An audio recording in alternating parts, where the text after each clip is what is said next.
ماہ مبارک رمضان کی 11ویں دن کی دعا۔ اللہم صل علی محمد وآل محمد۔ بسم اللہ الرحمن الرحیم۔ اللہم حبب الی فی الإحسان وكره إلي فيه الفسوق والعصيان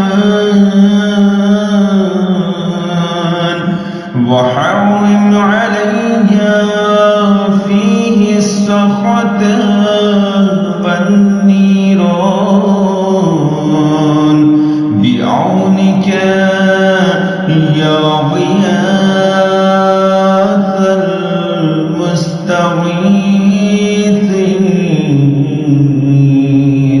برحمتك يا أرحم الراحمين۔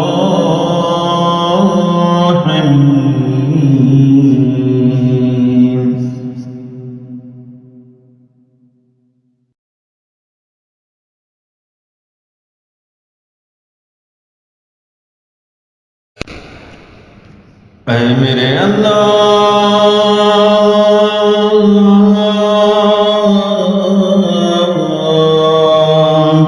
آج کے دن نیکی کو میرے لیے پسندیدہ فرما دے،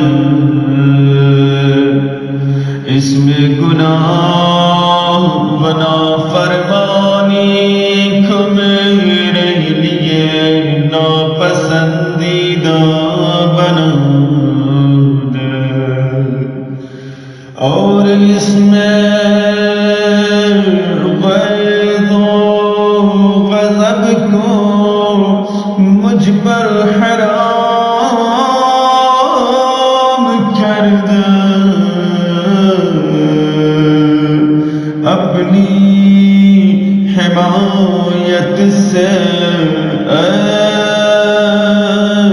فریادیوں کی فریاد رس میرے آقا، میرے مولا۔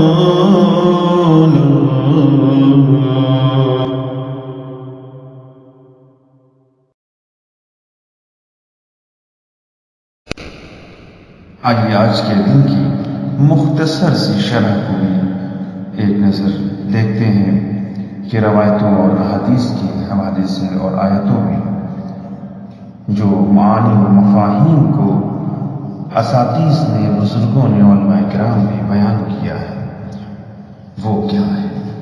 آج کے دن ہم جب دعا پڑھتے ہیں اللہم حبب الی فیہ الاحسان، تو خدایا اس دن احسان اور نیکی کو میرے لیے محبوب کر دے۔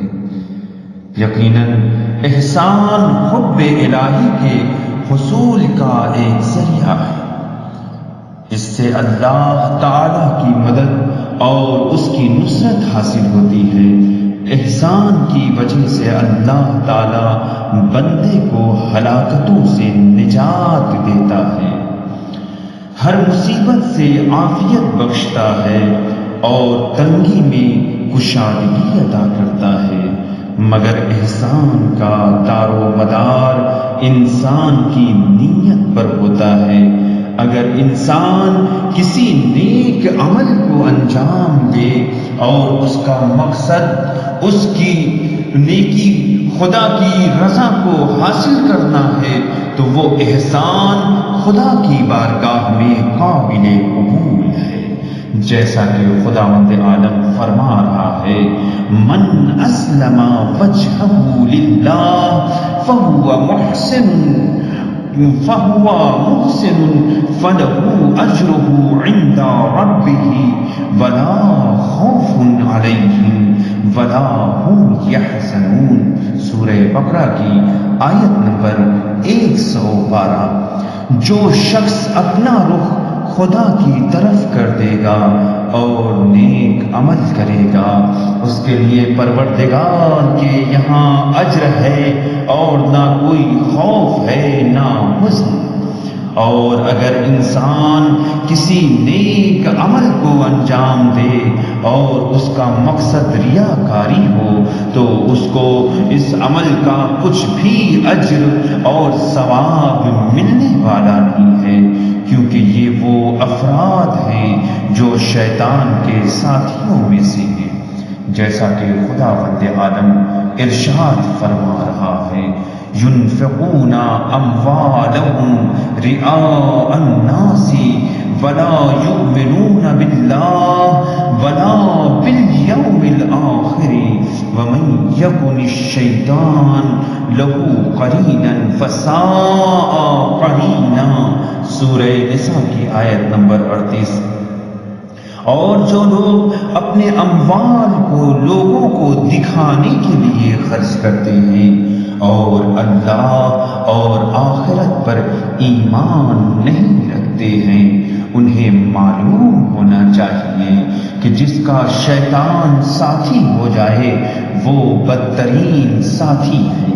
خداوند عالم ان لوگوں سے محبت کرتا ہے جو اللہ کی رضا کے لیے احسان کرتے ہیں، اور اسی لیے آج کے دن خداوند متعال سے دعا ہے: اللہم حبب الی فیہ الاحسان۔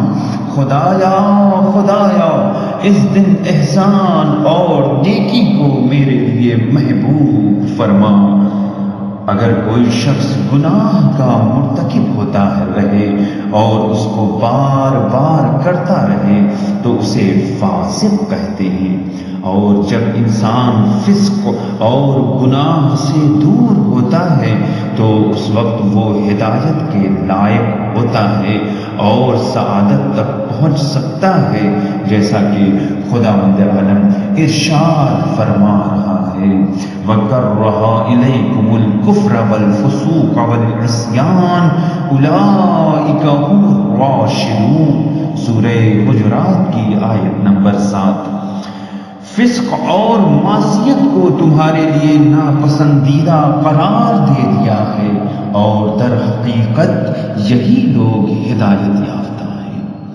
اسی لیے ہم آج کے دن خدا سے دعا کر رہے ہیں کہ ہمیں فسق اور فجور سے دور رکھ، تاکہ ہم ہدایت کو حاصل کرنے کے لائق بنیں۔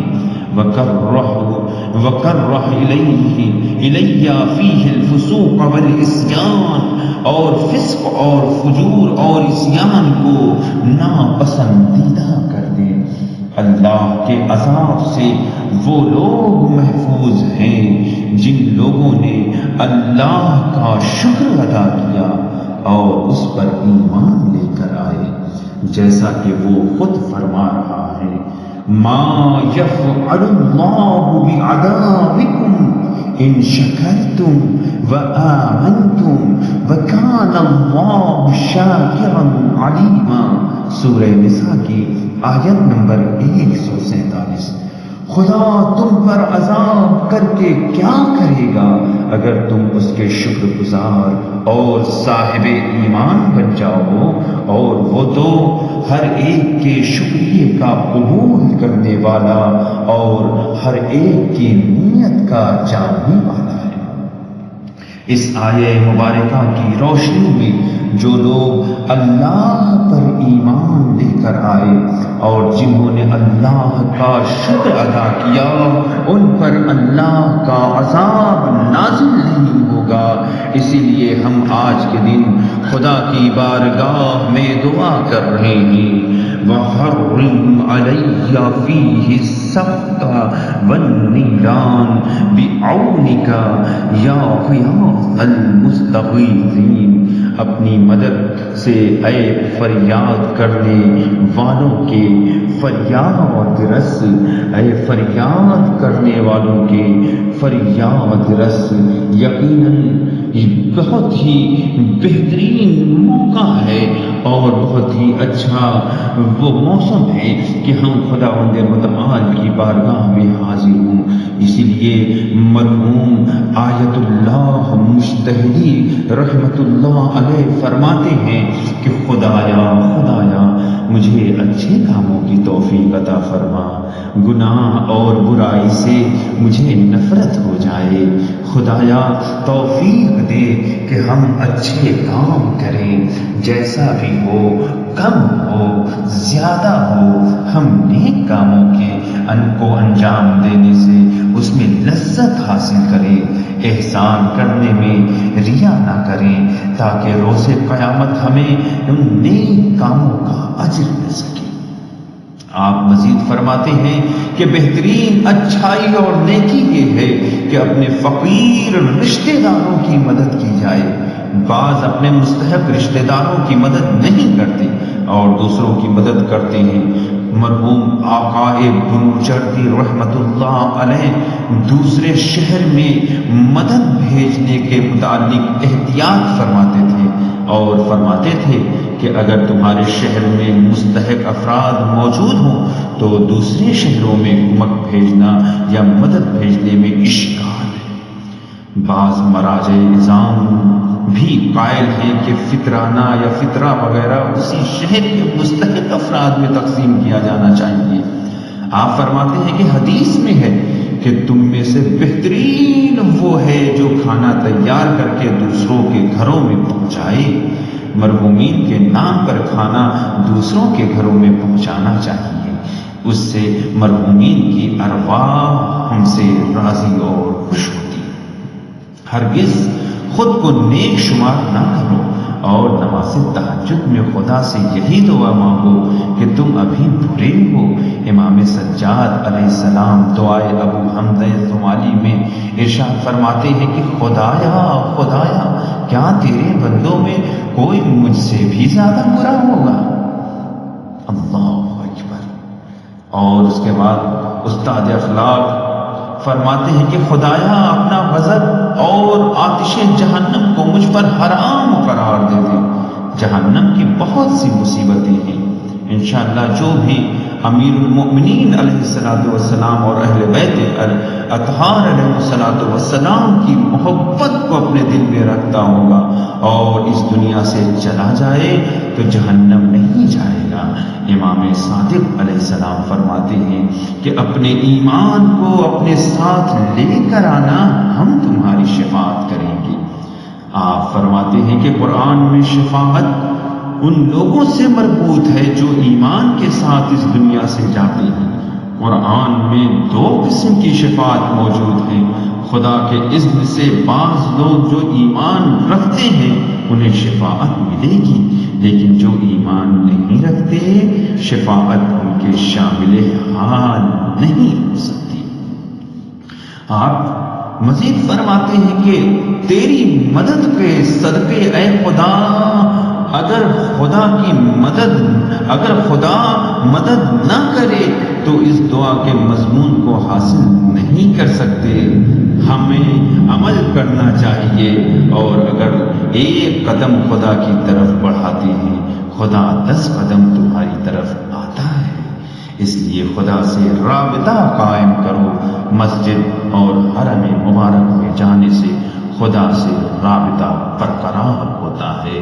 آپ آخر میں فرماتے ہیں کہ اے وہ ذات جو فریاد رسوں کی پناہ گاہ ہے، خدایا تو پناہ دیتا ہے اور ان دعاؤں کو ہمارے حق میں قبول فرما۔ آمین یا رب العالمین۔ اللہم صلی علی محمد وآل محمد وعجل فرجہ۔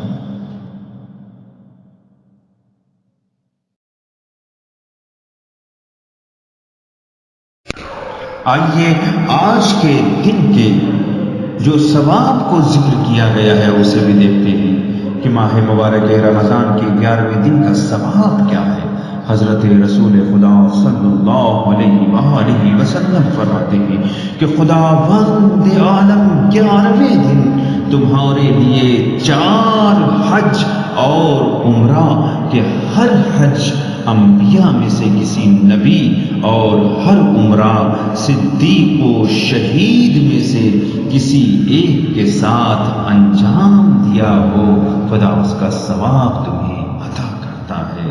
یہ حدیث بحار الانوار جلد 96 صفحہ نمبر 351، حدیث نمبر 24، اور کتاب اعمال شیخ صدوق رحمۃ اللہ علیہ صفحہ نمبر 29 الی 32۔ وصلی اللہ علی محمد وآل محمد وعجل فرجهم اللهم صل على محمد وآل محمد وعجل فرجهم